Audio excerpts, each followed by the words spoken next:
అందరికీ నమస్కారం. వాస్తవాలకు ప్రతిబింబం కేజేఎస్ మీడియా. ఉన్నది ఉన్నట్టుగా అందించటమే మా జర్నలిజం.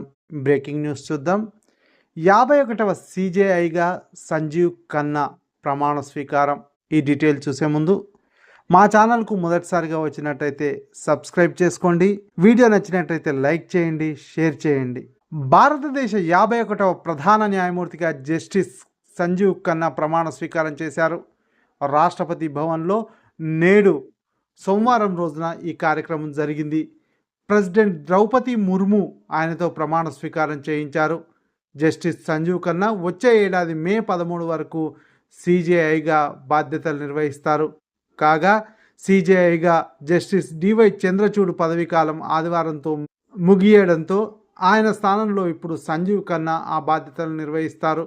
జస్టిస్ సంజీవ్ ఖన్నా పేరును సీజేఐగా మాజీ సీజేఐ చంద్రచూడ్ స్వయంగా సిఫారసు చేసిన విషయం తెలిసిందే.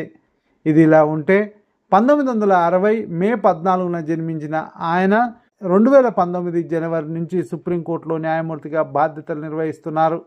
న్యాయమూర్తిగా ఎన్నికల బాండ్లు, అధికరణ 370, ఈవీఎంల నిబద్ధత, మద్యం కుంభకోణం వంటి అనేక కేసుల్లో కీలక తీర్పులు ఇచ్చిన సంజీవ్ ఖన్నా మొత్తం 6 ఏళ్లలో 117 తీర్పులు ఇచ్చారు.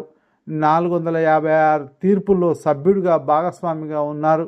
ఇక ఈ కార్యక్రమానికి ఉపరాష్ట్రపతి జగదీప్ ధన్ఖడ్, ప్రధానమంత్రి మోదీ, కేంద్ర న్యాయశాఖ మంత్రి అర్జున్ రామ్ మెఘ్వాల్, మాజీ సీజేఐ డివై చంద్రచూడ్ సహా తదితరులు పాల్గొన్నారు. ఈ వీడియో నచ్చినట్టయితే లైక్ చేయండి, షేర్ చేయండి. మరిన్ని వీడియోల కొరకు మా ఛానల్ను సబ్స్క్రైబ్ చేసుకోండి.